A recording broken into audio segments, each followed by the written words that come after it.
Welcome to the All Jammed Up podcast presented to you by Music Never Stopped. Today is Monday, September 29th. And today on the podcast, we have Rob Turner. What are you doing, podcast for Lot?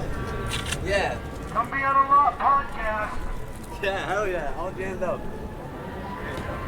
This dude's doing a podcast. If you want to be on some podcast, come do an interview. Hell yeah. All Good morning, fools. Welcome to the All Jammed Up podcast. I'm your host, Clint Dotson. And today on the podcast, we have Rob Turner. Rob Turner is a local Asheville guy. I guess he's technically Brevard. Big music fan. He's at a show like every single night. He used to do a podcast, a couple different podcasts, but he had a really successful jam band adjacent podcast with Osiris Media. He had Billy Strings on there, Sam Bush, Keller Williams, John Fishman. So he's been around the block. He knows a lot of stuff. We sit down and have a really interesting talk. I learned a lot of things from him. He knows, the guy's been seeing shows since the 80s. His daughter told me he's seen 50,000 shows, and we get to the conclusion that may have been exaggerated. But he really educates me. We get into like Fish, The Dead. He's a big Bob Weir guy. Said he's seen him like over 500 times. And he's just an all-around great dude. The guy came and brought me 2 vinyls. He brought me some coffee. He hooked me up with some free tickets over the weekend. So he's a really great dude. It's really smart guy, knows his stuff. I think it'll be somebody that'll definitely come on the podcast again. So let's go ahead and get right into it. My new buddy, Rob Turner. Hey, it's happening. Everybody stay calm. What's the Everybody procedure, stay calm. everyone? What's the procedure? Stay calm. Guys, we are here today with Rob Turner, local Asheville music fan. I guess I'll take that. He used to do his own podcast. I was in Atlanta for a long time, Okay, you were in Atlanta first. and the podcast was based out of there. The biggest one was called Inside Out with Turner and Seth. Okay, gotcha. But I've also done an Humphreys podcast, and I've done the Timeless Music podcast that was brief. And then Carl Engelman from Alibaba's Tahini and we did a, what was it called? Stew on this podcast that kind of merged his cuisine expertise with music interviews. Oh, nice. He would That's even fun. make dishes or drinks specific to the guests we were having. That's pretty cool. Yeah. Yeah, that's cool. So if you guys might have saw, like a few weeks ago, I made a post on Instagram and Reddit, and I was like, I want to interview other people in the jam band world that aren't musicians. Cassidy, his stepdaughter, reached out to me, said you've seen over 50,000 shows. You think that's accurate? Oh, wow. I've never heard that number. I will say that I first saw Frank Zappa in fall of 81 Okay. at the Walter Brown Arena in BU. And by the end of 83, I was seeing like 10 or 15 shows a year. Okay. And that's steadily grown. Even when I was kind of trying to make a life of myself in the normie corporate world or something close to it, I was seeing shows. And then there have also been times when I've been working in music and I'm around shows all the time and seeing an insane amount of shows, especially in Atlanta where it was very close to where I lived. And I knew a lot of people could get into places for free. So yeah, it's just tons and tons. I'm blessed with an open mind for music. I don't pigeonhole. I don't look for specific stuff. I don't try to define stuff and keep it in a box. I don't try to even when I was young and Neil Young went through his different changes and people were freaking out. That's kind of maybe how I learned to let an artist be an artist and to let your mind surrender itself to whatever music is before you. Okay. That you're not serving yourself if you're being jaded or dismissive. Yeah. But I think it's hard not to be in today's world because there's so much stuff out there that there's you want a distillation process of some sort, right? Yeah, like you said, back in like the 80s, you get what you can get with music. And now you have access to so much music whenever you want, however you want, that it can be kind of difficult to not pigeonhole yourself in, I feel like. But I think, people get FOMO. Yeah. I don't get that. I get fear of fully giving a chance any live music event I'm at. Yeah. I fear missing something because I was distracted by something trivial, missing something musically profound. Because I see people doing it all the time when I go to shows. Yeah. Someone chatting their way through a bird song or something, It's like, what is so important about that conversation that you don't want to see people improvise in the moment? I don't get that. Do you have any of your favorite artists now that were someone was like, hey, don't miss that show, or you were just like, oh, I have nothing going on, let's go check this show out tonight, and then now it's one of your top artists? Fish. Yeah. They were coming to Boston at a place called Molly's, and I remember I'd heard the name thrown around, and then I got home, and there were messages from two people, one of which was Bob Lobel, who was the son of a major sports personality in Boston, also a good friend of mine. Also an amazing, what was that Frisbee game? Ultimate Frisbee player. Yeah, one of the best. I played that in college. Did you? Yeah. He was amazing. Bob Lobel, I wonder where he is now. And Ben Hunter, who Fish named their first record after. Okay. Hunter or Junta, I guess I should know. He's an old friend of mine. He and John Paluska were the initial managers of the band. Oh, and they were like, there's this band, come and just go check them out. And they didn't really describe the music. Those two people had were coming from kind of tangential but also different perspectives. Yeah. And it was just the fact that the two of them were interested in this band that I was like, oh, might as well go. I lived right near the place, so I went down, yeah. Have you seen them a bunch since? Yeah. Yeah. Yeah. That's one I haven't seen. Haven't seen Fish yet. That's a tough thing about Asheville. They don't really get down here. They don't even play Charlotte much. Yeah, I wanted to go to Hampton because I'm from Chesapeake, Virginia, which is like 30 minutes away. Sure. When I was a kid, I used to love going to the Hampton Coliseum. Like, I would go to the circus there all the time. Like, whenever we drove by, I was like, look, there it is. So, like, that would be a perfect spot for my first Fish show, but it just didn't work out this past weekend. Yeah. It's the way it goes sometimes, though. Hampton was very precious when I was young, seeing the Dead in the 80s, and now it's not what it used to be. But I keep up with them on Sirius. I don't see Fish much anymore, but I listen on Sirius. They played some pretty crazy good shows there. Where do you... Because Fish isn't on Nugs, are they? No, but I have access to Sirius. Okay. And the Fish channel the next day at noon will play the entire show from the previous night. Oh, really? So you can keep up, which, I don't like big shows as much. Also, as much as I like Fish, their fan base these days can be a little mainstream, normie, annoying, difficult. Not all of them. Just saying that there's that edge. I feel like that's something you don't hear is Fish is mainstream normie. They're the most mainstream of the jam bands. I'm not saying the music is, I'm saying the following is. The following? It's becoming that, Okay. Those are the people that talk over the improv. Those are the people who complain about any new song, that kind of stuff. Yeah. So I guess let's just kind of go back. It seems like you have this rich music history, and I kind of want to know, like, who got you going to shows, like, when you were younger? What shows kind of, like, made you want to be like, I want to keep surrounding myself around this? Like, what kind of got you into this world? Well, my mom used to take me to the Boston Symphony Pops. This guy, Harry Ellis Dixon, would do kind of a family, children-oriented thing. That was the late 70s. And then I went and saw the Zappa show that I told you about. Yep.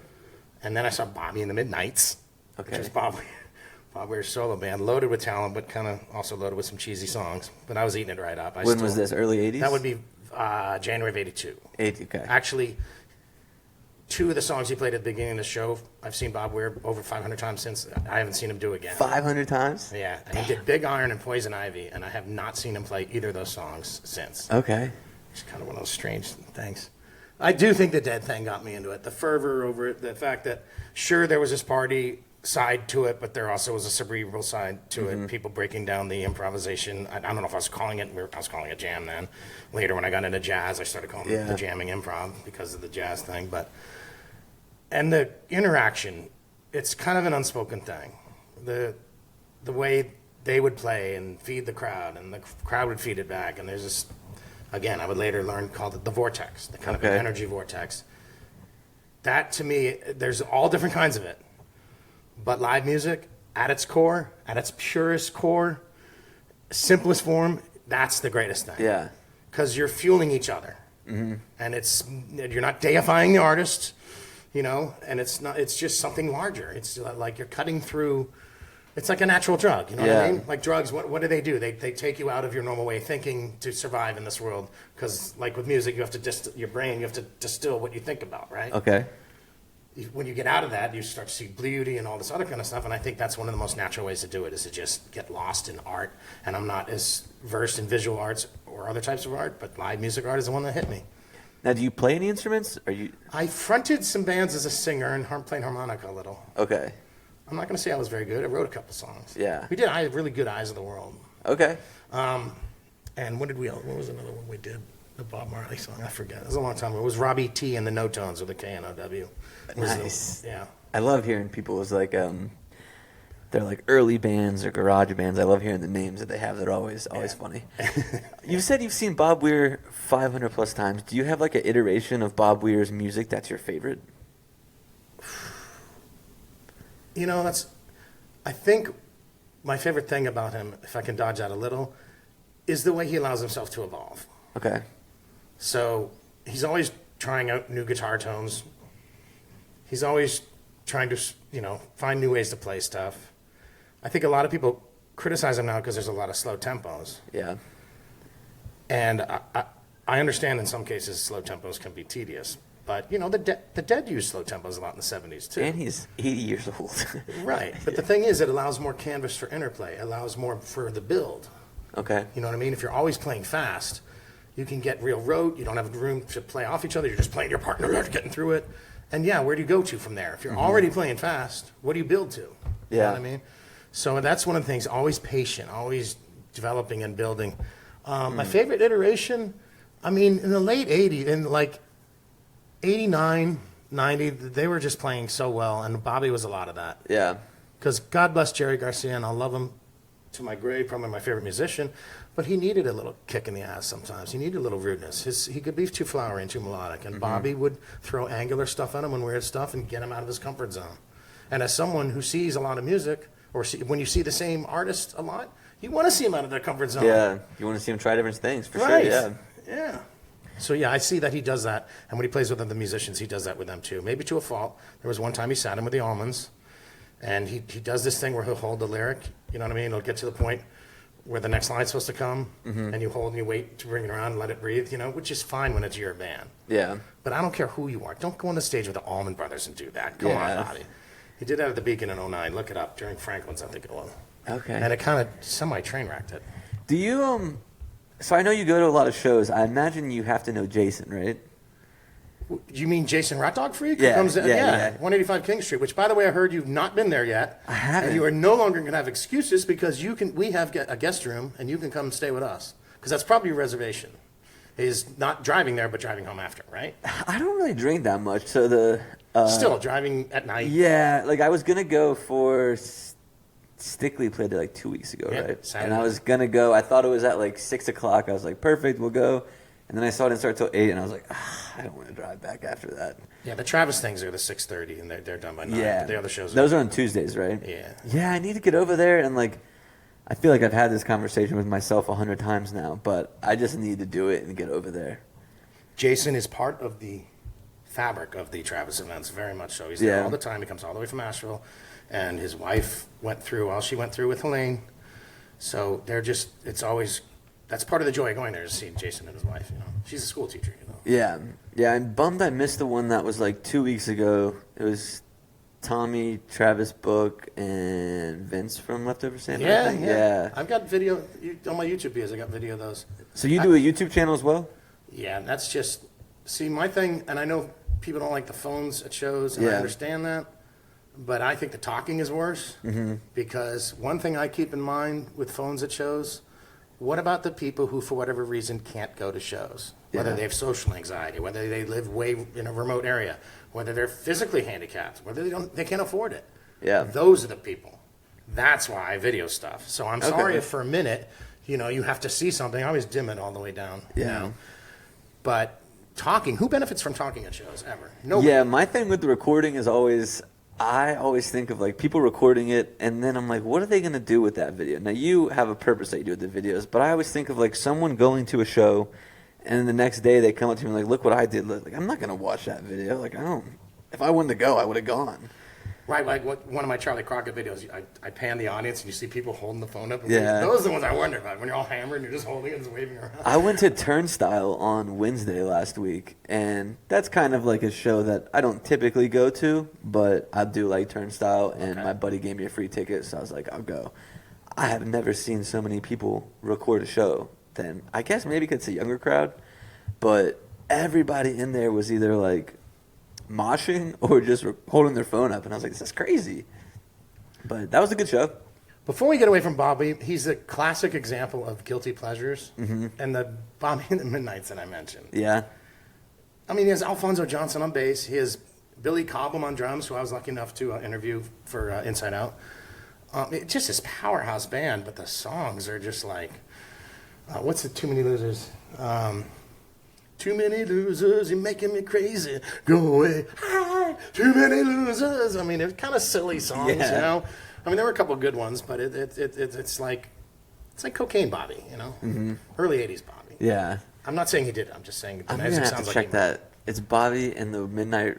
Yeah, the first album's actually all right, but it has some silly songs. The second album, Where the Beat Meets the Street, it'll be hard to find, and there's probably a reason for that. I mean, Yeah. there's Gloria Monday, which is like looks like rain for, I don't know, it's like a bad version of Looks Like Rain. Is there any like interviews or any tape of him like discussing these projects? Bobby? Yeah.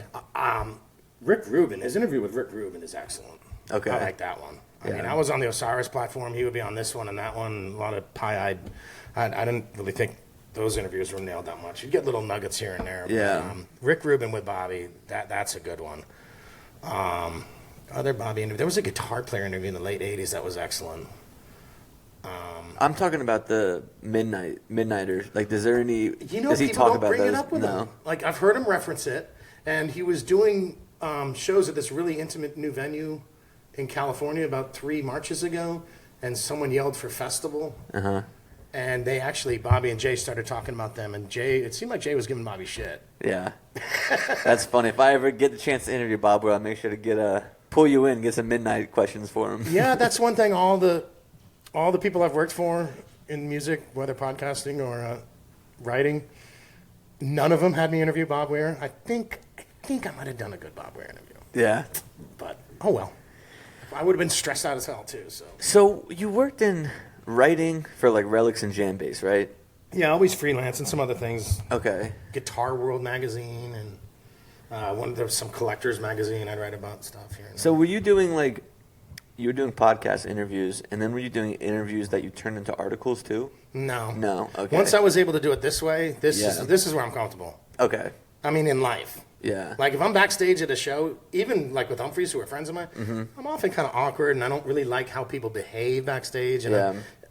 I can be socially awkward here and there, not all the time, but when I'm behind this and it's for purpose, Yeah. I feel like I'm at home. We just met. I feel totally comfortable with you right now.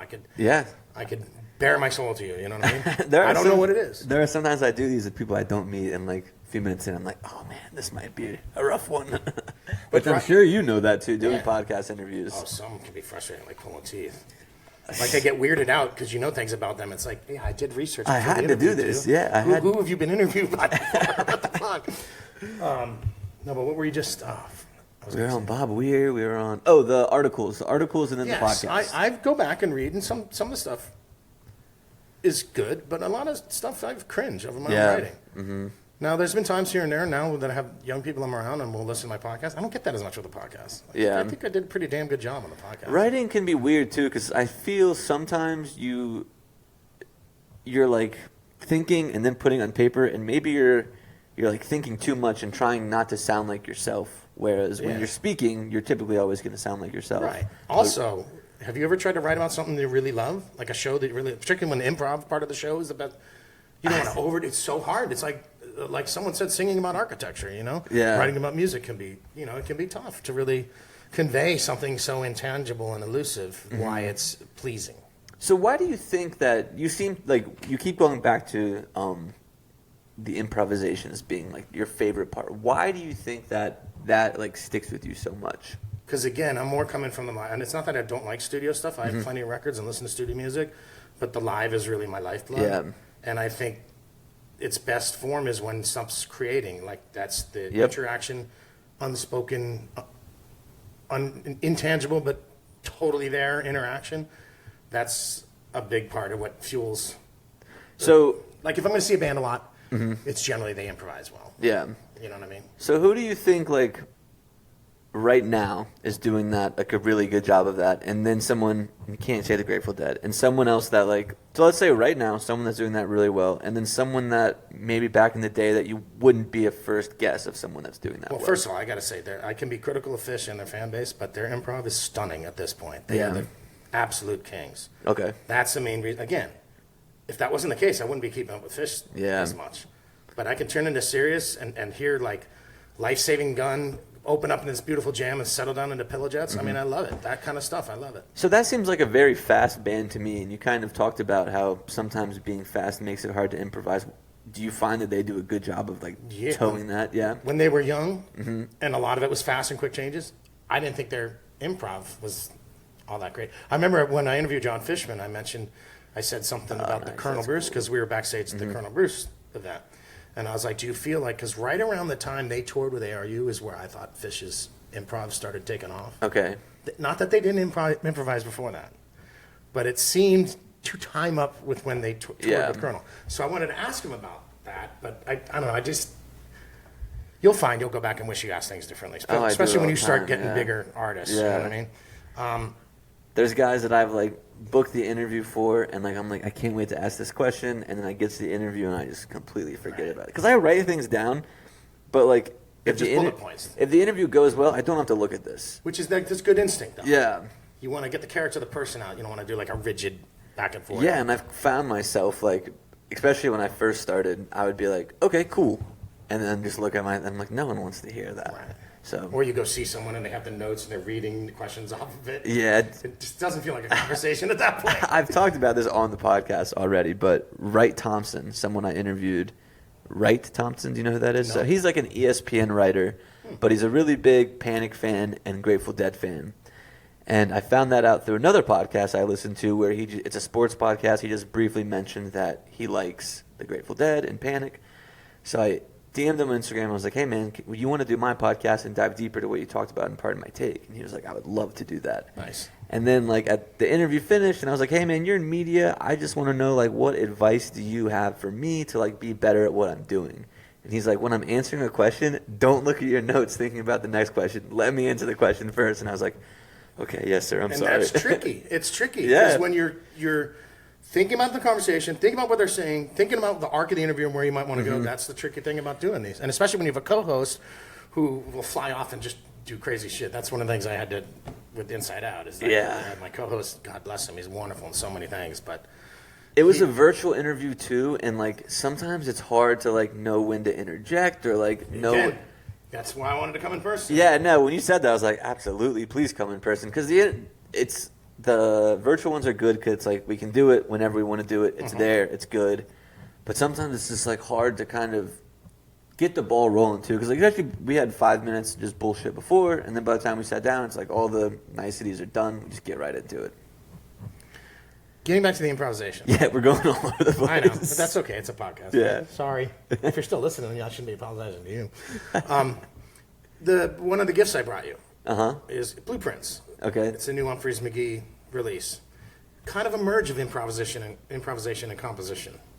Because the Humphreys fans, and I know every band has fans and they're all talented and passionate, but with Humphreys, they pay particular attention to the improv. Yeah. Like close, careful, comparative, and where stuff repeats and all that. And so the band periodically has votes where, hey, send us your favorite portions. Okay. And then if they vote on it, and then Humphreys takes those parts, looks back into them, breaks them down, and puts them into songs. And now they've released a thing called Blueprints, which to me also is a merger between people who like long-form music and people who don't have I don't want to say don't have the attention span, because people get offended when you say that, so I'll say people who are too busy, wink, wink, for extended improvisation. They have it broken down into the parts, so you can go in and say, oh, I just want to listen to that part in each cut. Okay. Yeah, I'll have to check that one out. I haven't, I've seen Humphreys McGee maybe twice, I think, but they're not a band I've spent too much time digging into, so I'm excited to check that one out. Getting back to the improvisation. I mean, they're hard edge. They also, a lot of jam bands, don't do the hard edge stuff a lot, for better or worse, whatever. But as someone who likes a little punch in my music, I like that element of Humphreys. I know you've been critical, fairly enough, of a lot of the jam band songwriting. I think Humphreys writes great songs. Yeah. I like the singing. Of course, that's so objective. If you don't like the singer in a band, like a lot of people can't take Widespread because of John Bell. Yeah. And I think he's one of my favorite singers everywhere. Yeah, I like him. I like that sound. But the point being, if you don't like the voice, you don't like him. But if you like improvisation and you like hard rock, I don't know what band, Coheed and Cambria, what's another band that can really play hard edge rock but also improvise? Yeah, is Coheed Cambria, do they do improv? I know they used to. Okay. I don't know if they still do. I just think of them like Chloe's brother. She always tells me stories that like when he was in high school, I was like all that he would listen to, and I was like, that's just a crazy band but I don't really know shit about them. Did you know Black Sabbath used to in the early 70s? They would do long jams. Really? Tony Iommi's a jazz guy. Yeah, So, I didn't know that. It's been there. It's a little sparse in hard rock, but it's out there. You know, Okay. some bands. Let's get into King Gizzard, of course. Oh yeah, I can't get. That's another one I haven't seen. Oh my God, I love them so much. I know, and I feel like It's daunting. it's There's hard so to much, find them. right? Yeah, I just jumped in. yeah. And Cassidy's brother, Owen, has been helping me. I got a vinyl from them. It's like a nonagon, is what the out. With the coffee? Did you join the coffee club? No, my cousin got it for me for my birthday Oh. because he knew that I've been getting into them and I wanted to see them. Shouts out Brandon. I know he's listening. He's always a big time listener. Good man. He's the best. But he got it for me and it's really good. Yeah. They're Well, if you're a fun. jam band guy and you're looking to stick your toe into the King Gizzard world, Flight B741 is sort of modeled to the jam band world. Flight B. 741. Those are the chords that a lot of jam bands use: the 7-chord, 4-chord, 1-chord. Okay. And I just their songs are so fucking awesome. I love that band. Also, Fishing for Fishies. If you want to know, they're also very conscious with their lyrics. So if you get the Fishing for Fishies album, listen to it, and then go online. There's a guy who breaks down all what they're referencing, and then listen to it again. If you can do that and not become a King Gizzard fan, you're more distillation better than I am. Okay. Fishies for fishies. Fishing for Fishies. Fishing. It's a lot about how greed is derailing Fishing for things. fishies. Excessive greed. A lot of fishing fishies on this podcast so far. Isn't that what it's about? We all got our lines in the water looking for experience, right? There you go. So I want to go back to the podcast we did. So you had the stew on this one, and that one was like food and music kind of. Yeah, right? I was really excited about that one. But Yeah. his career, he's a really, really good chef, and he owns restaurants, and he had just opened a bar.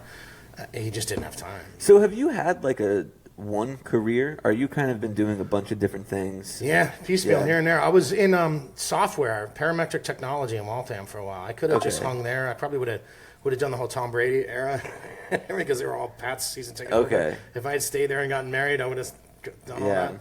But that's no fun. I'm a variety guy, and also Boston has great music schools. Uh-huh. But one of the great ironies is it's not a great music scene. A lot of the bars closed early. A lot of them had like aggressive security. It was just believe annoying that. going to music. And to move to Atlanta, where it was just so many great venues, so many great people, much more racial mixing at shows. Still not enough, but much more than in Boston. And I also got into the fabric of the music scene very easily down there. So I stuck there for over 20 years. That's a big. Humphreys McGee plays a lot in Atlanta, don't they? I feel like I worked on a radio show that was on a major station called Z93, Okay. and I would always push for them to get on there, postered the hell out of their shows. I was a pimp for Humphreys McGee in Atlanta for What's a long the time. venue? The Tabernacle? Is that what it's called? Yeah, they first played, they skipped right to Variety. I mean, I think they played our radio show at a small club once. Okay. But other than that, they went right to the Variety Playhouse and kind of ate it the first couple times. Then they co-billed with Kimmock, and then after that, sold out, went to Tabernacle. Okay. The Tabernacle, that's a cool venue. I seen Green Sky there a couple times. Yeah, the only unfortunate thing about that now is that the best place to see a show from there is now VIP, but I guess that's the way the industry going. You want to be in that first balcony right at the lower front of it. Oh, it's wonderful. So how long have you been in Asheville for then? It was just before you moved here. Okay. So you haven't been here long then. No, we lived in Travelers Rest. Okay, For about South a year. Carolina. Yeah, Okay. which is kind of, if people know it from Atlanta who go to shows in Asheville, because when you cut off 26, you go right through. It's like right before Hendersonville, right? Or kind of? Sort of, yeah. Yeah, You can okay. cut over to Flat Rock from there and go Okay. down to Henderson. Yeah, because when we moved here, we couldn't move in this house yet because it was right around Helene, and we stayed in Flat Rock for like a month.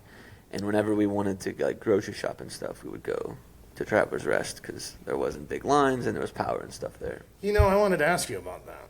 Mm-hmm. So you're living in St. Pete like a year and a half ago, Yep. right? Yep. First of all, how'd you decide to move to Asheville? So I was kind of just like to my girlfriend Chloe. She lived in St. Pete since she was like 8 or something, 10. She moved here from England when she was young, and she lived there her whole life. I had been there for 4 or 5 years, and I was just at the point where like there's nothing really here for me. Like it's a big like party drinking, and like I had my fun doing that, and I was Sure. like kind of bored of this. And like, Florida can be rough. yeah, and it was expensive, and like I just was like, I'm ready to go. I was like, wherever you want to go, we'll go. And I like had thrown a few places out. She was like, what about Asheville? And I was like, perfect. All right, so we just came here. walk me into the move. So you load up your stuff, right? Yeah, so we had all of our shit like packed up in boxes, and this was About a year and a month ago? yes. I want to say it was like Early September? Thursday. It was probably pretty close to a year to the day. Right. I don't know when exactly, but so my brother was going to come up the next day, and because he had a trailer, he was going to take all our stuff up here. He got down to Florida, and we had no power. Our house was like flooded in Florida. Well, hang on. We got to set the context here. This is when Helene happened, people. Yes. He chooses to move to Asheville, and the biggest storm in 100 years hits at the same time. And it was bad in Florida too. Like, So what were you packing during the storm? we were already packed. Like, and we were like, we're gonna leave tomorrow. And then it came through. Our house got flooded. My car got totaled. But Totaled by the storm. by the storm, yeah, flooding was too high. And then we were just like, what do we do? And I was like, we might as well just go there. Like, because we had an Airbnb the weekend before we were supposed to move in. Because we were gonna leave our house Friday, get up there Saturday, stay Saturday and Sunday, and then there's like a J-Rad show or something. So then we'd move in Monday, and we had friends coming in town for the J-Rad show and like a welcome to Asheville thing or whatever. We were all excited for. And then obviously J-Rad got canceled. We couldn't stay in that Airbnb, so we just drove to like Georgia and got an Airbnb there with my brother and his girlfriend. Stayed the night there, and then we finally were able to get in touch with our landlord here, and he was like, yeah, you guys can't move in yet. Like, it's just like, we just can't do that. So luckily we found this lady in Flat Rock who was like, and she was like, if you guys want to stay here, we can, if you give me. That's the cabin in Hendersonville you're talking Yes, yeah, the cabin in Flat Rock. Hang on. What do you mean you found that? How'd you find this lady? She just had an Airbnb listing up, and like, I hit her up because her number was on it, and I was like, hey, do you still have this cabin, like with the storm and everything? And she was like, yeah, we do. I was like, can we stay in it? And she gave us a pretty good deal. We just had to pay her cash, and I think we stayed there for like a month before we could move into here. And then we got like, my brother took all the stuff back to Virginia, and then by the time we moved in here, he just came back and we moved in. Because did you feel, because we felt we shouldn't have came here. We were like, why did we move here? Did you feel it was a test? That's the way we had just moved here. I had bought the house in February and moved in like May. And then the flooding, we lucked out. We could have, so many people had it much worse. And thanks to Cassidy, we were actually able to go to some of those people directly and give support. But did you at some level feel it was a test? Do you really want to live here? Because it is like one of the greatest places to live in the world. Well, that's the thing. Western is like, North Carolina.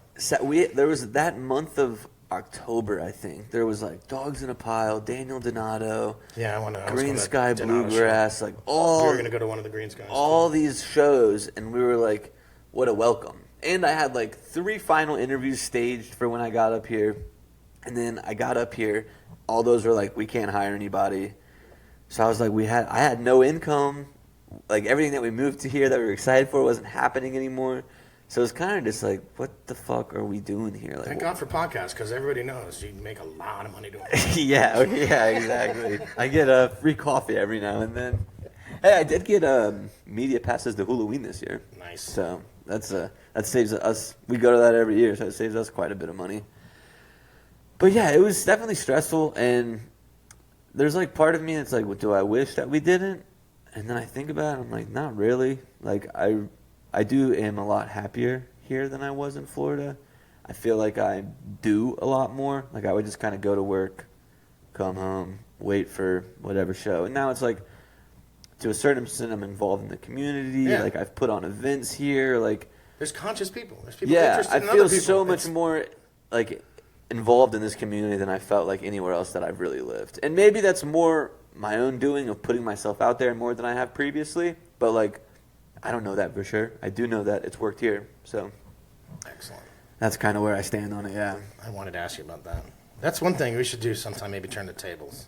Okay. For your listeners and viewers, where I interview you. I mean, the people listening to the podcast have probably heard that story 5 times now. Because people do. Really? People, I've only listened to a few episodes. Sorry, I didn't know. People do. Well, it was in the beginning. fascinated. People asked me a lot about moving here, and I think now no one really asks as much.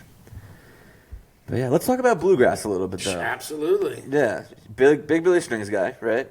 Gotta be, Oh, yeah. or else this podcast can end right now. Well, much like Paul Hoffman from Green Sky, Older Than the Way record is how I first found it, and I kind of got into Doc and Tony, and kind of faded out. And then an old girlfriend of mine, Jennifer Saunders, we would go to Merle Fest in the mid-'90s. Got to see Chris Thiele at 14. But it's always been a weave in and out, you know? Yeah, for me, it's the opposite. I found Billy Strings first, and then I was like, oh, who's Doc Watson? Oh, who's Tony Rice? Which I love hearing that. And I hear that a lot. Yeah. And that's one of the many, many reasons I love that kid. Yeah, and then you got guys like Luke Black, Kaiser George, 21 years old, are being like, hey, we're going to devote our time to this thing instead of like trying to be a rock star or whatever. It's like, let me see if I can be the best picker. Dirk Bentley, too, right? Isn't he doing something? I don't know. I know He's with Jason Carter, and I think he's working on a bluegrass. Okay, he showed yeah. up at Station Inn not too long ago and did something. because him and Billy had a song together like a few years back. Oh, did they? I believe I'm not making See, I love that Billy, up, and I've but- seen him a lot, but I'm not as knowledgeable. I have people in I can throw a rock in my house and hit someone who knows Billy's stuff better than I do. Particularly Joseph Blackwelder, my friend, who we initially bonded I over know, jazz. yeah. But my God, this dude knows Billy's stuff. Cold. Yeah, there are some people out there that, I mean, I think because there's people, especially in this area, there's people that were already like huge bluegrass fans, and then like Billy Strings is like making it mainstream. So I think that like culmination just kind of leads to everything. We're seeing him next month, 3 nights in Huntsville. Stoked. Oh, we'll be there. Yeah, Walk in. There's so much to love about that venue. I've never been there. We have a dog-friendly hotel room within walking distance. We're just gonna camp in our car. They let you do that there, right? I think so, but you can get food to go. Like I went and saw Neil Young there, and I went to the pizza place as I was leaving, and I was dreading having to go find somewhere. And I think it was during the hockey playoffs too. I wanted to get home and watch hockey, and I went to the pizza place. I'm like, where can I go get food late night? And they're like, right here. I'm like, well, I'm leaving. Yeah, you can take it to go. Yeah. Why don't more venues do that? That's a good question. I've read on Reddit that like that Orion like after the show is like a sanctioned, like the Orion like will get a band out there, we'll get like food vendors out there, and it's like all like they're the ones like putting it on. Which is smart. That's a good way to woo people from out of town. Provide a sanctuary. Don't just look to generate more revenue by busting people. Make people feel at home and hang out and have a party. And you might be surprised the good behavior you get in return. Have you been to any of the New Orleans shows, like the New Year's shows down there? No. I've seen a lot of shows in New Orleans, but never Billy. They do a really good job of like with that lot too, and You like can camp on site. so you can pay to camp, and that's like people camp on lot, and that's like I don't think technically allowed, but they allow it. They don't stop anyone. But we paid last year maybe $150 to like a sanctioned camping area where there was like security and bathrooms, and that was really nice because it was quiet. But they let people stay on lot, and like it's a big party on lot till late night there too. People, busking, playing with they let people set up speakers out there, so that's a really nice area too. I seem to remember I went to Panic right after 9/11 because nobody was traveling, and my friends who were spreadheads were like, you can essentially come for free. Nobody wants to do the shows, and I seem to remember it being friendly that way then too. Yeah, that's a cool little venue. I was bummed that he's not doing it this year. Where's he doing this year? I don't think he's doing New Year's this year. He's taking off. Who could blame him? Yeah. There's such a pressure on. Like that's another thing about Fish. I feel like their New Year's shows are a big giant thank you to their fans. They put so much effort into their New Year's Eve.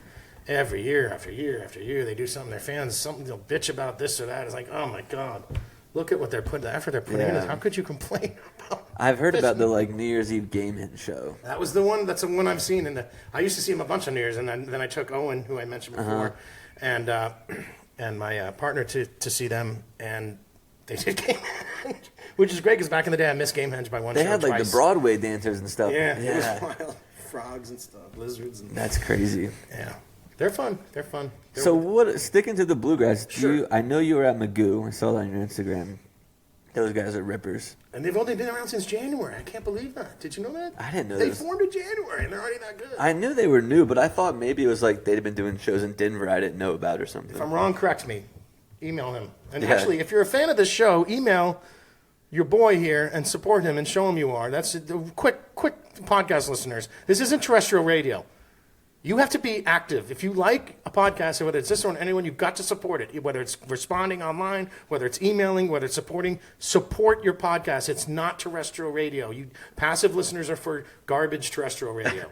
Yeah, everybody Podcast that listeners sends should me an Instagram DM, I read them, I try to reply. It always is very cool to me when people take whatever an hour, 2 hours out of their week to listen to Sorry, I had to. me ramble. I have Me and my guest ramble. I'm not rambling. I have my pet peeves about this podcast world. It's frustrating, you know. You appreciate their time and making it worth their while by getting what's most important to them out first, and then you'd be surprised how forthcoming they are as the interview goes along. And if you want, you tease what you're going to ask them about later. Say, hey, look, I know that you blah, blah, this, and blah, blah, blah, but first I want to talk about... So then you're teasing the listener. This is coming up later, but for now, we're going to talk about Start with this, yeah. Because publicists are difficult. They can be really difficult. And some of them are lazy. One thing I've always said, we've had situations where we emailed them and they didn't even respond. And I would say to musicians, and this offer's still out for musicians, if you have a publicist that you're paying to not answer emails, whatever you're paying them, I'll do it for less. Yeah, same. That's like the most frustrating thing is like people will reach out to me to come on the podcast and they'll ask and I'm like, have you ever like listened to any of it? Like, right. At least like just look at it. Like they're like, is it video? I'm like, so you haven't even like looked at it. I know. People get caught up in themselves, man. Especially in entertainment. You run up with that a lot. Yeah. People are just caught up in their bubble, you know. But I guess people probably said they're like, why do you care? You get to interview these people, but I mean, I've been threatened by a publicist. Turquoise. I don't think I had pretty strict guidelines from the Goose guys what I couldn't talk about. Goose, really? Yeah. Like what? How they get guests? I couldn't talk about. Don't ask how we secure guest musicians. I wasn't allowed to ask about because I interviewed Cotter and I couldn't ask about like the previous drummer. I couldn't ask how Cotter got into the band, which I did. I was just like, how'd you get in? He kind of danced around the question. He didn't give me what we were looking for, but yeah, I knew that was going to be the case. We had Todd Nance's guy call us once, right after he had left Widespread, and he was doing some new thing. And we had the interview set up for a while. And then like 2 or 3 days before, Seth, who's my co-host, who did a lot of the interacting, says, oh, by the way, we're being told not to ask about Widespread Panic. And I kind of looked at him blankly. I was like, who said that? And I was like, can I talk to them? And Seth was like, he's Mr. Industry. He didn't like to show his contacts. He's one of those types. He's very... Yeah. And I said, well, look, can you just ask him, say, look, I'll drive up to Athens. I'll sit down, have coffee with him. We can discuss what the sensitivities are. You know what I mean? I was offering my time to go all the way up there and sit down and talk it over. And they were like, no. And we canceled it. We said, fuck it, we're not doing it. Yeah, I don't blame you. Same with Larry Campbell and Teresa Williams, who I love. Their publicist said, don't ask him about Dylan. Larry Campbell was in Dylan. I mean, I'm a Dylan fan. I saw Larry Campbell with Dylan like 50 times. At some point, you have to be, it's about your audience. Yeah. I'm not going to do this to my audience. First of all, I'm not going to waste my time. And my audience, have Todd Nance on and not ask about Widespread Panic. What's my audience going to think about me? Yeah. Have Larry Campbell on and not talk about Bob Dylan? What? No. I don't think I've had any, like, issues. I mean, the Goose one, I understood why they said that. Like, there's, like, NDAs and all that shit around it, whatever. But I did get eaten up by the Goose subreddit. Did you really? I had mentioned before on the podcast, I was like, I think Goose studio stuff can be better than I've seen Goose like 4 times, and the last 2 times I've saw them, granted it was right before Ben, the drummer, left, and the other time they were just not, it wasn't a great show. I think they're a great band. They're just overhyped, but go on. Yeah, and I was like, sometimes I think that Goose is better studio than they are in their live shows because they're all really good musicians, but sometimes their jams don't go anywhere. I said like something along those lines. Their jams can be very cliche and fun, yeah. And then I put the Cotter episode out, and I posted it on the Goose subreddit, and I was like, hey guys, like my name's Clint, I do this podcast. I had an episode out with Cotter today. I figured here would be a good place to share it. And they were like, we've heard you. You're a fucking Goose hater, blah, blah, blah. And I was like, all right, whatever. Listen to the episode or not. That emboldens me to make this comment. I thought it was interesting when Goose toured with Trey Band, and they would each play with the other, right? But Trey Band never learned a Goose song, not one. Yeah. And then the tour gets to D.C., and Billy String sits in. That was fire. And what's the first thing they do? Yeah. Meet the Great. They do. I watch that video like once every 2 I think months. there's a message there. They immediately do one of Billy's originals, but never once the whole tour did a Goose original. I mean, they're a great band, and I know they got the eye candy guitars and everything, but come on. I'm seeing them next month, and they're playing at 2 sets at Halloween. So, like, I'm ready to give them another chance. Like, I do think that they're better now with Cotter than the other 2 drummers. Really? Okay. I do believe that. He adds a little extra something to them, I think. And I think Rick's a great guitar player too. Oh, yeah. And that Echo of the Rose from Philly. There is like a 2 or 3 years show. ago. There is a That's show online. like That's really good. 2021 or 2022. They played a Halloween show that was like Austin Powers themed or something. They're all wearing like the Dr. Evil bald caps. Oh, that sounds pretty cool. That's a really, really good Goose show. Like I can't. It's on Bandcamp, I think. 21 or 22, Halloween. That was like when I first started listening to Goose, and then I saw them in Atlanta at the Sweetwater 420 Festival, and they like blew my mind. Like I used to be like, these guys are the shit. They're legit, and then it's like they almost got too good too fast, and they're just kind of like, okay, we can just kind of coast now. Gradual build is the best. Gradual growth is the best and most sustainable. All that being said, if they play Simpsonville, which they really could, do you know that little venue in Simpsonville? I don't. It's in a state park. If they play there, I will go, and they could. They'd have to be a weeknight. I think they've kind of outgrown it. They're really big now, aren't they? Like they're playing Alpharetta, where I Fish think they played. sold out MSG. Well, was it a full MSG? I think so. I could be wrong, but I thought so. I mean, that's impressive if true. I tip my hat to them. I mean, that's the Cotter episode is my most listened to of all my podcasts. Yeah. So they're fans. They got fans. There's no doubt they're popular. That doesn't mean their jams are good. I'll let you say it because I'm not. I I'm don't not get care. yelled I at. don't care about Reddit Goose again. Reddit. You know, God bless you. Whatever music moves you is wonderful, and you can attack me all you want. But I mean, I think I said something. I was like, you need to sit them down and listen to some jazz. I think what I said in the comment, I replied, and I was like, my opinion of Goose like ebbs and flows, like based on how their shows are, which I think is a totally sane and normal point of view to have. And there it is, ripping on me, and one guy's like, "Yo, give him a break, man. He's making sense." And I was People like, are touchy, you know. If you're not confident in your opinion, the less confident you are in your opinion, the more touchy you're going to be. And I get some of that from that community as well. David Gray, though, they do a really cool David Gray cover. They cover a King Johnson song called Atlas, and they tend to do it in Atlanta. They even did it on the Fox thing they released on vinyl. There's a lot to like about that band, absolutely. What do you think about like the new guys like Donato, Eggy, I Dogs love in a Donato. Pile? Yeah. Love Donato. Eggy listens to each other really well. Here's my Eggy story. Harris Sullivan, who used to work on my old Inside Out podcast, he's the reason I found out that there were Facebook groups about the podcast, because he was on. That's how he found us when we were in our prime, you know, when we were interviewing John Bell. We interviewed Billy. Damn, you got to put me in touch with these people. In time we could. In time we could. I'm kind of out of it though. I kind of got sick of it all. I mean, there's a lot of bullshit and a lot of, you know, useless people with massive egos that you have to, you know, tiptoe around. What are we talking about? Oh, Eggy. So we're both. Harris ends up working with us. We're become friends. He's from Boston. We're Celtics fans. There was his big playoff game, right? Yep. And Eggy's playing in East Atlanta the same night. And I had never seen him. Harris had seen him one time before. So I was like, let's go in. We'll watch the first set. And then at set break, we'll go back to, there's a bar in the back with the TV. We'll go back and check in the Celtics game, hang out, and then, you know, go back and touch base back and forth the second set. No, we watched both sets. They hooked us hard. They played great. Yeah. They did a carry-on that was just crazy good. And they do wild improv. Their jamming can be, I don't know about every time, but that night, they were playing off each other, answering each other's sentences. Yeah. Yeah. Kind of like Spafford. Is it Spofford or Spafford? Spafford. I've always called him Spafford. People say Spofford. Oh, maybe. I don't know.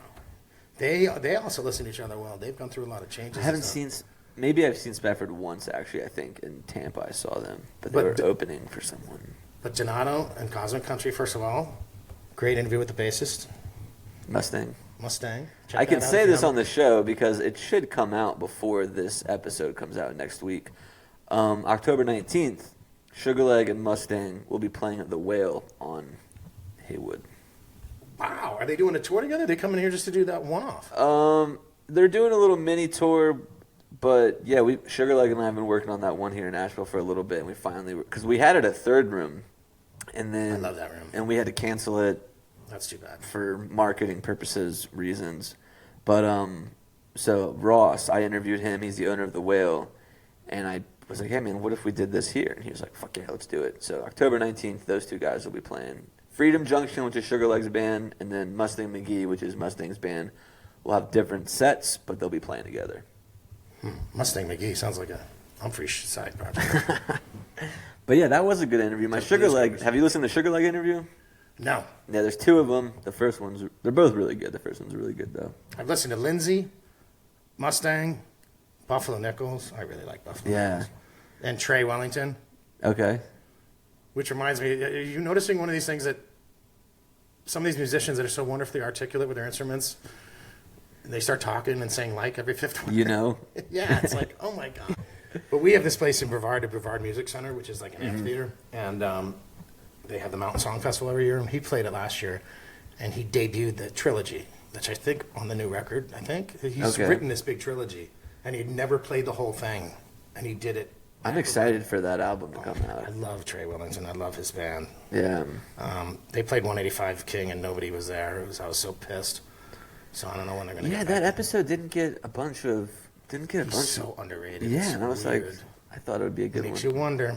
Makes you wonder sometimes. Someone like that's underrated. Yeah. Back to Donato, though. Sure. Yeah. Oh, God, I love that band. I love his singing. I love the songwriting. I love the improv. He gets a lot of hate for his singing, too. I know. I like it, too. A lot of distinctive singers have a lot of haters. Brendan Bayliss with Humphreys. John Bell, we already mentioned. The more distinct, Elvis Costello. There are people who hate Elvis Costello's voice. It's like, are you fucking kidding me? I don't think there's any band that I'm like, I can't listen to him. Singing's too bad. I don't think there's like anybody out there for me. String Cheese. Hurts me a little. String Cheese. I think they're a little overrated. They're fun, but like when they're playing bluegrass, they're great. They when they try to be more than they are, and then I didn't listen to them like the early 2000s when I guess they were like. Yeah, I saw them at the Singer once. I've been seeing them at Halloween for the past like 4 or 5 years, and that's like my experience with them. And I'm always like, the jams can plod. It's a fun show because they do a big production with fireworks because it's their festival. And but they do a theme. Yeah, but as far as like their music, I'm always like, this is a show I kind of just sit down in the back and just wait for whatever show's next. So the same year Oysterhead debuted at the Singer, like a week before, a week later, String Cheese played there with Bela Fleck opening, and String Cheese played an awesome show at that one. And they brought out the Flecktones and did what's that Weather Report song? Birdland. Okay.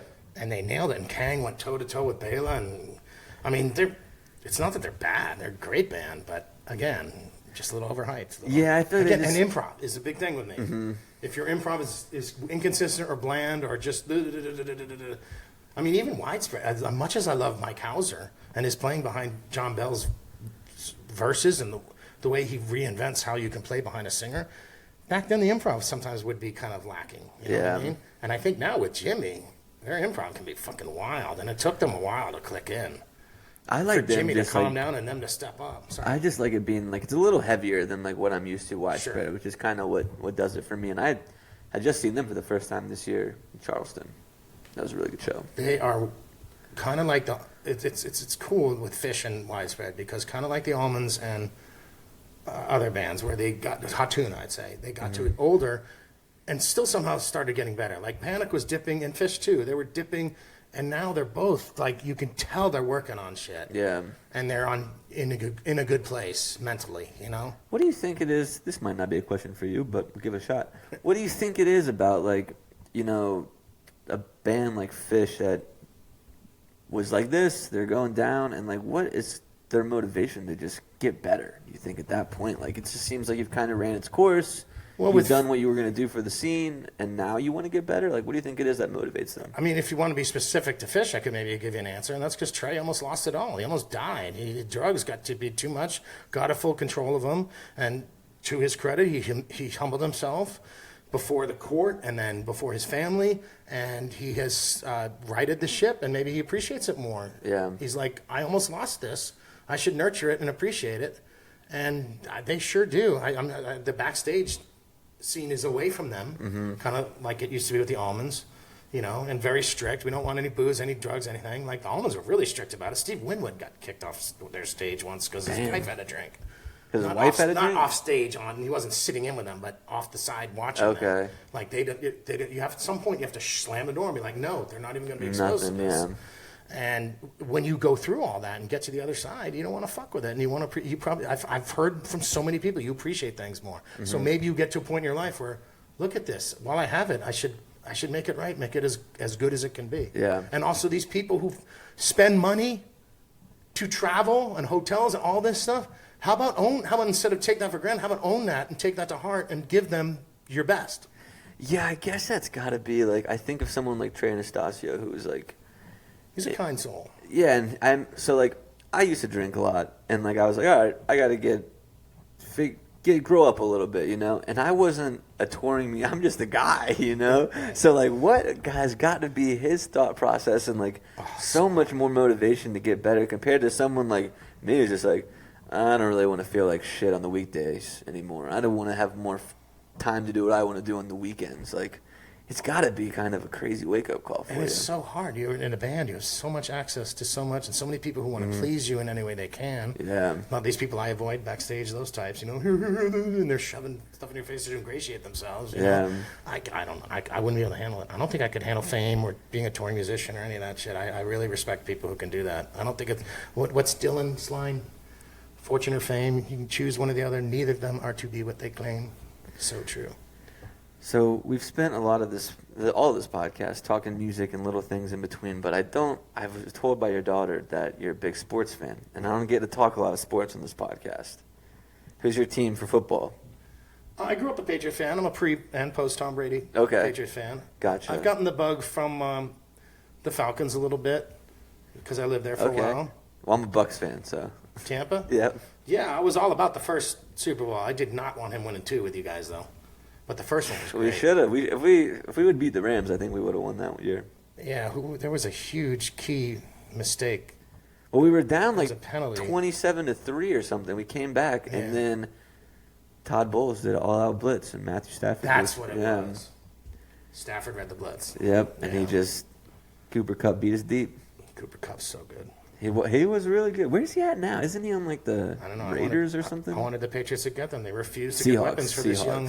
They refused to pay for weapons for this young. They paid Diggs, but he's kind of damaged goods, so they got wholesale.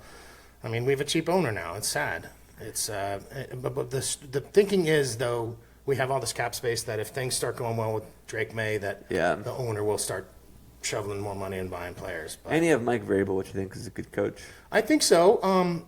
He did good at Tennessee. Right, and I was excited at first, but okay, folks, we're 3 games into the season. There's rumors that camp was soft. We've had 25 penalties the first 3 games. We've had 7 turnovers. You talking about the Patriots? Yeah. Okay. Was he too soft in camp? I mean, I love Mike Vrabel. There's so much, and I was excited when we got him. But, I was hating Jared Mayo. But look, compared the pre-snap penalties in the first 3 games last year to this year, so far, Mike Vrabel has not improved the team. Now, it's early and all that, and it takes a while to get your culture and blah, blah, blah, blah. Did you guys beat the Dolphins? Yeah, that's barely. And then you lost to Steelers. We made 5 turnovers. And who was week 1? Who did you guys play week 1? Week 1, we lost to the Vegas Raiders. Okay. We have a soft schedule. We still could easily win 8 games and be a shitty team. I mean, look at the schedule. It's ridiculous. That division, other than the Bills, that division sucks. Yeah. The Bucks, I think, are going to be. I don't know though. Like, we've won all 3 games, but every game we were up by quite a bit and then let them back in. I like Baker though. He's money. He's hard not to like. Now that he's not doing all these stupid commercials, he's focusing on football. Yeah, and I mean he's got Mike Evans, Chris Godwin's going to come back soon. We tried to get Godwin. Igbuka's a beast. That kid's going to be really good. I wish we had gotten Godwin. We came apparently within a couple mil. Well, he would have been out half the season. You don't know that. He would have had a soft camp. I think he's supposed to come back. I think he's practicing this week. What about hockey? You like hockey at all? When I lived in Tampa, I went to a lot of the Lightning games just because they were good the whole time I was there. And my work, I would get free tickets quite a bit. So, when I was there, I was into it, but I didn't really pay attention at all this last year. Well, my addictions are media, coffee, and playoff hockey. Okay, playoff hockey's fun. Oh, my God, it's the best. I went to one of the Lightning. I haven't been to 2 Lightning playoff games, but we lost both of them. Really? Who did we lose to in the Stanley Cup? The Stars? I thought that Golden Knights? Or was that? I feel like I went to a Stars game that we lost. I don't know if that was Stanley Cup or the semis. No, semis would have been your conference, and they're in the other conference. So yeah, I think we lost to Dallas one year, and I went to one of those games. That was cool. All right. That was a cool atmosphere, but I think the game was kind of shitty, 2-1 or something. Well, that low scoring doesn't mean shitty. Yeah, I like soccer a lot. You don't like slow tempos, and you need fast tempos, and you need a lot of scoring. You said that we got to. You said before we finish up, you said we got to talk about Tempos, Dead and Co. Oh yeah. So if you're still here, let's finish with that. Dead and Co. I'm an old Deadhead guy. Yep. I think for starters, one thing a lot of people my age who got to see Jerry and all that hate to hear, but it's true, is we're lucky that John Mayer is doing this. Whether or not you like how he plays or whatever. He could be playing, except for the stadiums, he could be doing all these venues on his own. Listen to the Wright Thompson interview. He says something in the podcast. He's like, we have one of the greatest guitar players like that's around right now, willing to drop like everything to learn every note and song of my favorite band. And the approach. Yeah, and exactly. I know people in the industry who that first tour, what was it, fall of 15, who saw Bobby like dress him down, yell at him, like Belichick yelling at a lineman. Who's too many pre-snap penalties. The penalties would stop, though. Let's hope that happens this year. Those penalties got to fucking stop. Anyway, and Mayer would just take it because he so wanted to learn the music. Now, I don't like when he overplays. You know, to me, the Dead is best.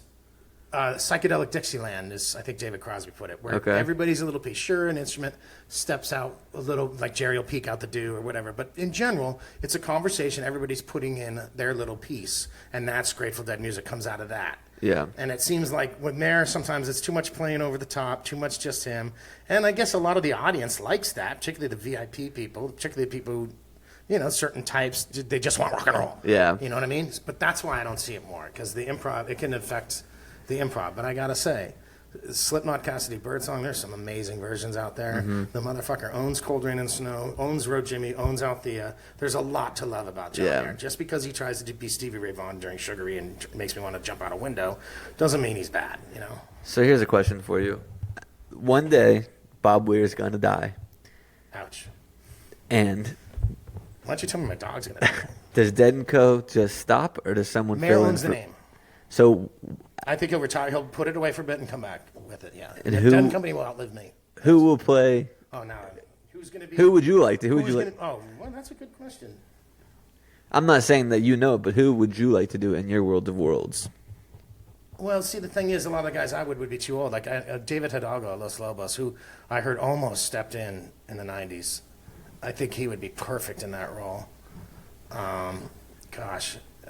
But are you thinking about younger musicians who actually could do it? That's what I think it should be someone younger. My pick has been Jimmy Law, the dude from Dogs in a Pile. He See, I grew don't know up. much about them. He grew up like in the Dead. His first album when he was 11 was with Donna Jean. Like he's like been around the Dead world, and he's a really good guitar player. And I think if you get somebody young in there, it would do a good job of like bringing new fans and continuing it. But on. can he blend and all that? Like Tommy Hamilton, who I love. I don't know too much about the technical side of things. No, that's not frank. technical. This is just listening, and he sometimes can dominate and be too loud. And actually, when Daniel sat in with him in some Billy thing, he like, stepped all over Daniel. Yeah. He annoyed the fuck out of me. It's more about this Dogs in the Pile guy. Does he blend? Does he get the weave? The weave is so key and great. I think so because there's two guitar players in that band, and they work well together. It's never like just one's over the other. They do a good job of blending. Goose. That's one of their strengths. Okay. They blend nicely. Some of the stuff I've heard. I will say that since we've had our fun with Goose, there is a lot to like about them. That is one. And Rick, and I think that's why Bobby likes playing with Rick because he kind of gets that part of it. Okay. And Steve Kilmock's the king of it. Like he totally gets how to play with Bobby. Okay. You know, wait your moment, step up, but everything's more about coloring and feeding and playing off of each other and all that. You know.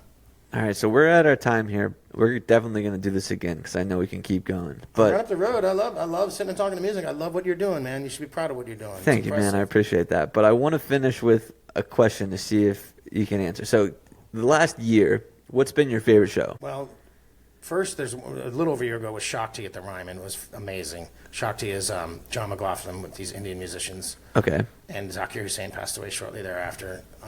That was a huge one.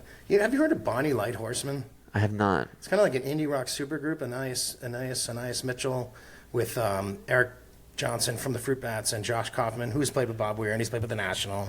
He's played with a bunch of people. They're really good. They're kind of like, they bonded. They come from different parts of the indie rock world, but they bonded over Scottish folk songs. Nice. And now they did kind of a traditional record, and now they're doing originals in that spirit, but in a modern indie rock context. Okay. That show was really good.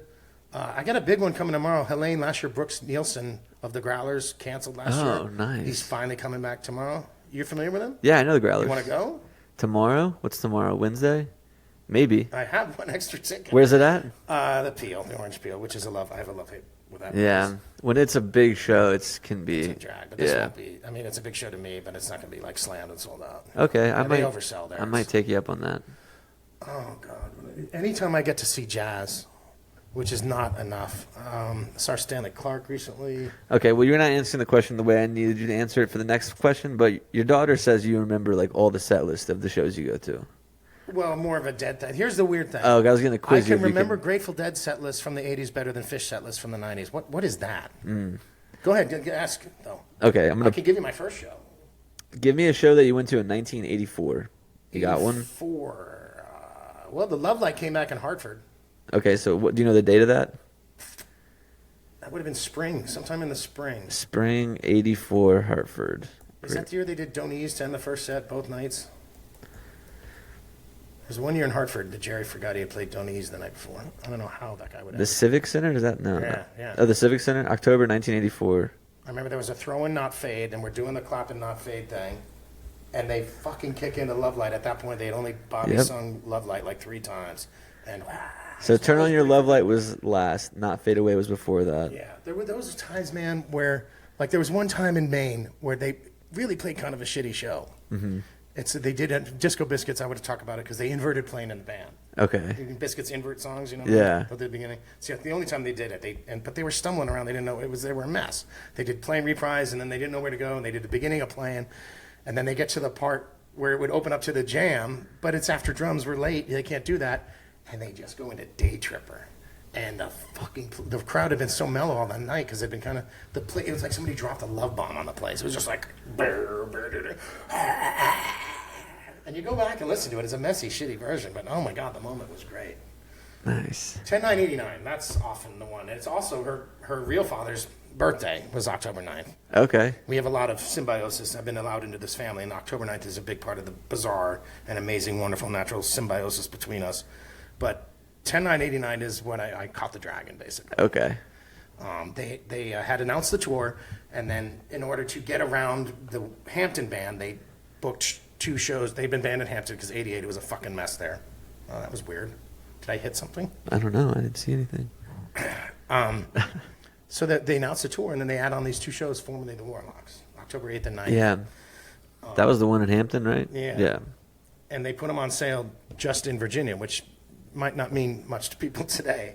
I guess we get a regional pre-sale over Billy, but they're only sold there. So 2 significant things. First, the first night, I didn't have a ticket. I rarely went to shows without tickets. It was an impossible ticket. Mm-hmm. And then I'm thinking, only went on sale locally. And then there's all this traffic. I'm like, how would I drive in if I was local and I was trying to avoid the traffic? And I saw this one side road, and I just walked down that road with my finger up. And after looking for hours and hours, I walked down that road and found one in less than half an hour. There you go. That was the tough ticket. The next night's the easier ticket. That's the night where they come out, they do, Jerry had this meaty thing where he could play flute and sax and all that. It was new. In summer '89, he would just do it during Space. He tried to do it during one song at Deer Creek, and it wigged out. By the fall, he had it mastered. So this set, they do playing into Uncle John's, back into playing, and then the back into playing, they're just playing wild and crazy. In retrospect, I think they know they're about to drop the fucking Dark Star on us. Yeah. My first. And the response, I'm getting chills right now. The response to it, people just, strangers stopping strangers just to hug their bodies. I mean, it was so cool. And the improv in that Dark Star, and Jerry you could feel his happiness that he'd finally mastered this thing. And then they do Death Don't Have No Mercy out of space. That's something they only did like 3 or 4 times. I think Brent's greatest moment with the band. And then Brent took a verse during Good Lovin', and then they bring back Addicts of My Life during the encore for the first time in 20-something years. So that was the night I caught the dragon. That set. The first set had issues here and there, but that set was the best set of music I ever saw them play. 10/9/89. I always remember that. Playing Uncle John's, playing Dark Star, Drum Space, Death Don't Have No Mercy, Dear Mr. Fantasy, Hey Jude. Pretty sure throwing Stones in there, Good Lovin' with Brent taking a verse, Addicts of My Life encore. That set list I'll never forget. Alrighty. Yeah. Well, if you're still listening, go listen to that show if you haven't You probably yet. aren't, are you? Are you?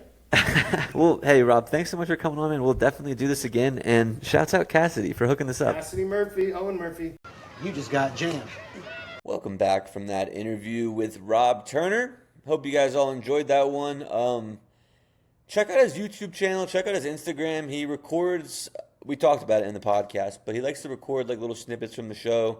And he has a YouTube channel. He posted on his Instagram as well.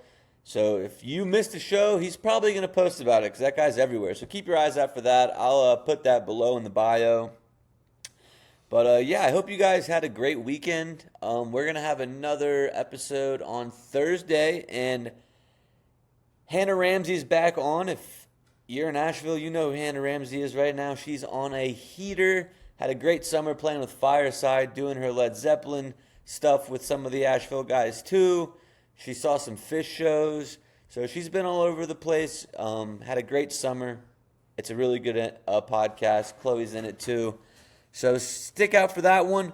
We'll see you on Thursday. Have a great week. And remember, wherever you are right now is exactly where you're supposed to be. Come along, have a drink with me. We can talk about the world and how the world is turned so slow. Day and night I found cars they drive and planes they fly. I look into the sun and the sky, you're so bright. It's you that I have found. Oh, and I know there's not much longer now. Or if the world would just slow down.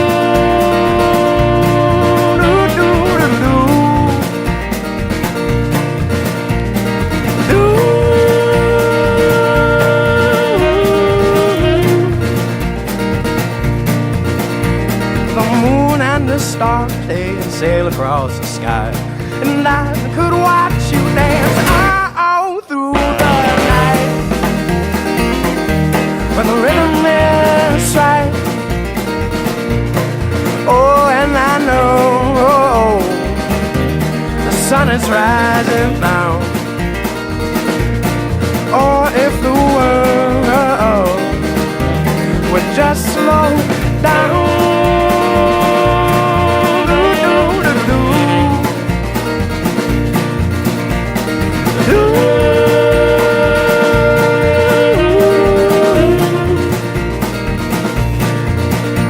So you move with me and I'll move with you, and I could spend the rest of my life by your side.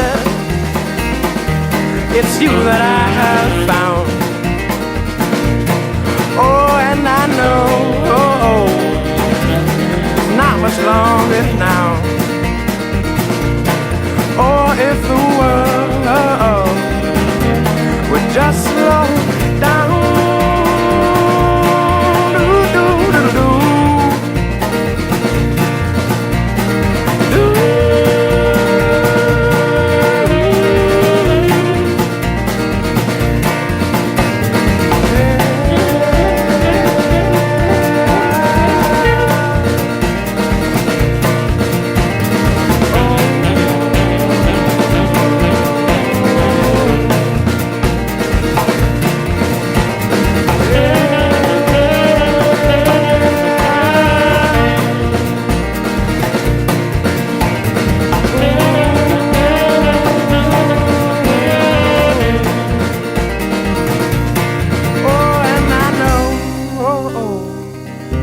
There's not much longer now. Or if the world